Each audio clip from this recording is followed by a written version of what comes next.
정보 톡톡. 알아두면 좋은 정보들을 찾아 소개해드리는 정보 톡톡. 오늘은 소주에 얽힌 오해와 편견들에 대해서 말씀드리겠습니다. 지난 편에 소주에 대한 흥미로운 사실들에 대해서 말씀드리면서 첫 잔을 따라버릴 필요가 없다는 이유라든가 병을 따기 전에 소주 밑둥을 치는 습관은 왜 유래됐는지, 왜 그럴 필요가 없는지, 또 안주 없이 소주만 마셔도 살찌는 이유 등등에 대해서 살펴봤는데요. 지난 편에 소개한 것들 외에도 소주와 얽힌 오해와 편견들이 참 많습니다. 어떤 것들이 있을까요? 한번 알아보죠. 첫째, 소주는 화학주라서 머리가 아프다. 흔히 소주를 화학주라고 알고 있는 분들이 많은데요. 화학식이라는 말은 촉매제 등을 이용해서 화학 반응을 통해 만들어지는 것을 의미합니다. 그러나 우리나라는 물론이고 세계적으로 화학 반응을 통해서 술을 만들 수는 없습니다. 술은 오로지 효모를 통해 발효시켜야 만들 수 있는 거죠. 화학주라고 하는 오해는 희석식 소주라는 말에 희석식이라는 단어의 어감 때문에 생긴 해프닝입니다. 정확한 사실은 소주는 곡물과 누룩으로 발효시킨 후에 증류해서 희석시켜서 만드는 겁니다. 기억하세요. 소주가 화학주는 절대 아닙니다. 소주를 마시고 나서 머리가 아픈 이유는 화학주라서가 아니라 알코올이 분해되면서 생기는 포름알데히드에 민감하기 때문입니다.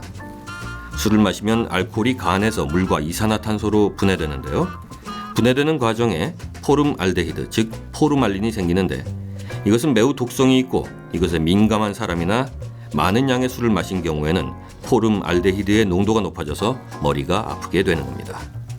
그러니 소주를 마셔서 머리가 아픈 건 아니고요. 무엇보다 자기 체질에 맞게 술을 마시되 절대 과음은 금물이겠죠. 둘째, 소주에도 유통기한이 있나? 이 얘기는 지난 편에도 잠시 언급했듯이 막걸리나 약주, 맥주, 청주, 와인과 같은 발효주의 경우에는 기간이 오래되면 술이 변질되기 때문에 유통기한을 따로 정하고 있고요. 소주나 위스키, 브랜디와 같은 증류주는 도수도 높고 변질될 소재가 술 안에 없기 때문에 유통기한이 없습니다. 국세청기술연구소 연구 결과에 의하면 알코올 도수가 20도를 초과하는 제품은 변질되지 않습니다. 셋째, 소주 윗부분에는 불순물이 있으니 약간 떨어버려야 한다? 이 역시 오해일 뿐입니다. 전혀 그럴 까닭이 없는 거죠. 1970년대 이전 소주는 병뚜껑을 콜크 마개로 썼기 때문에 콜크 찌꺼기가 소주에 뜨는 경우가 있어서 소주 밑둥을 치고 술을 조금 따라버리곤 했지만 지금은 소주에 불순물이 있을 수 없으니 그럴 이유가 전혀 없다는 거 잊지 마세요. 넷째, 소주에 고춧가루를 타서 마시면 감기가 낫는다? 술 한잔 하자고 친구에게 연락했더니 감기 기운이 있어서 안 된다고 하면 짓궂게도 야, 소주에 고춧가루 타서 마시면 감기 떨어져 라면서 계속 귀찮게 하는 경우들이 있죠. 뭐 사실 너무도 당연하게도 감기 기운이 있을 때는 술을 피해야 하는 건데요. 그런데 재미있는 사실은 소주가 감기에 효과가 있다는 것은 어느 정도 신빙성이 있다는군요.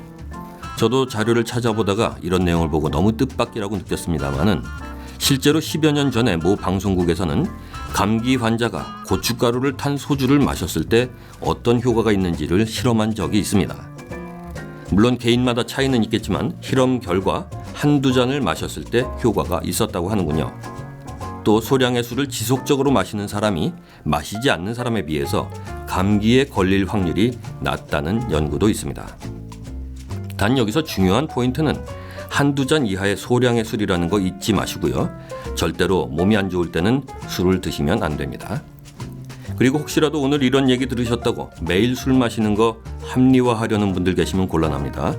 와인이나 맥주, 막걸리를 매일 한 잔 정도 마시면 건강에 도움이 된다는 조사도 꽤 있지만 반대 의견을 내는 학자도 많으니까요. 소량이라도 매일 술을 마시면 알코올 의존성이 높아져서 알코올 중독에 빠지기 쉽다든가 하는 의견도 있잖아요. 어떤 경우든 술은 절제가 필요한 겁니다. 다섯째, 소주를 물과 함께 마시면 물이 소주가 돼서 더 취한다? 그렇지 않습니다. 소주의 주성분은 에틸 알코올이고 이것은 위와 장에서 흡수되는데요. 그 알코올의 흡수 정도에 따라서 취기가 오르는 겁니다. 그런데 소주와 물을 함께 마시면 이 알코올의 농도가 낮아지므로 당연히 취기가 덜 오르게 됩니다. 또한 물을 많이 마시면 소변을 자주 보게 되고 이 소변을 통해서 알코올이 빠져나가는 효과도 볼 수 있습니다. 따라서 더 취한다는 말은 잘못된 말이고 덜 취한다가 맞는 거죠. 여섯째, 소주는 차와 궁합이 잘 맞는다? 한의학에서 음양학 측면에서 볼 때 술은 매운 성질을 가졌으며 양에 속해서 먼저 폐로 들어가는 상승의 역할을 하고, 차는 쓴 성질을 가졌으며 음에 속하여 하강의 역할을 한다는군요.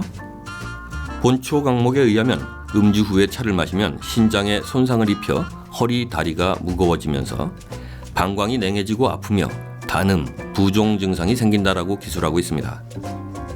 현대의학에서도 술은 심혈관의 자극성이 크고 차는 심장을 흥분시키는 역할을 해서 두 가지가 합해지면 심장에 대한 자극이 매우 커진다고 보고 있습니다. 심장에 무리가 간다는 뜻이죠. 따라서 소주와 차가 궁합이 잘 만든다는 말은 틀린 겁니다. 일곱째, 소주와 탄산음료를 섞어 마시면 좋다? 사이다나 콜라 같은 탄산수를 소주 등에 섞어 마시면 쓴맛이 없어지고 알코올 도수가 낮아져서 마시기 쉽습니다. 또한 탄산수는 위 속의 염산과 작용해서 탄산가스가 발생하면서 위의 점막을 자극해 알코올을 빨리 흡수시키죠. 따라서 빨리 취하기 때문에 과음을 피하는 측면에서는 좋을 수도 있습니다. 다만 빨리 취해서 통제력을 잃으면 실수를 하거나 오히려 과음에 이를 가능성도 있는 만큼 조심해야겠죠. 결론적으로 소주와 탄산음료를 섞어 마시는 게 좋다기보다는 장단점이 있다고 보시면 되겠네요. 참고로 물이나 우유를 술잔 옆에 놓고 희석시키거나 또는 그냥 자주 마시는 것은 권할만 합니다. 물과 우유는 탈수를 막아줄 뿐만 아니라 알코올 농도를 희석시켜서 덜 취하게 하니까요.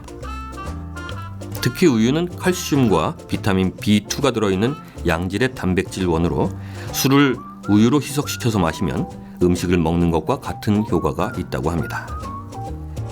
여덟째, 술 마시고 얼굴이 빨개지면 간이 튼튼하다? 술을 몇 잔만 마셔도 얼굴이 금세 빨개지는 것을 보고 건강하다는 신호라느니 간 기능이 좋기 때문이라고 말하는 사람들이 더러 있는데요. 그러나 이것은 잘못된 얘기입니다. 의학 전문가들은 알코올을 분해하는 아세트알데히드 탈수소 효소가 선천적으로 결핍돼 있거나 부족한 사람에게 그 안면 홍조 현상이 더 심하게 나타난다고 합니다. 따라서 술 몇 잔만 마셔도 곧바로 얼굴이 붉어지는 사람은 술이 안 받는 사람인 거죠. 알코올 분해 효소가 부족하다면 술을 조심해가면서 조금만 마셔야 하고 전혀 없는 사람은 절대 술을 마시면 안 됩니다. 아홉째, 술은 술로 풀어야 한다. 해장술은 몸에 좋다? 요즘 이런 말 믿는 사람은 없으시겠죠? 옛날엔 참 많이들 해장술을 마시곤 했지만 이젠 그게 잘못된 거라는 거 다 알잖아요. 숙취를 술로 풀 수 있다고 그럴싸하게 포장해서 나온 말이 해장술인데요. 하지만 해장술은 뇌의 중추신경을 마비시켜서 숙취의 고통을 잊게 해줄 수는 있을지 모르지만 어디까지나 일시적일 뿐 몸을 더 망치는 결과를 초래합니다. 따라서 해장술은 삼가하시는 게 좋겠습니다. 네, 정보톡톡 오늘은 소주에 얽힌 오해와 편견들을 바로잡아 드렸습니다. 술은 잘 마시면 득이고 잘못 마시면 독입니다. 그러니 항상 건강한 음주 문화를 즐기는 여러분들이 되시길 바랍니다.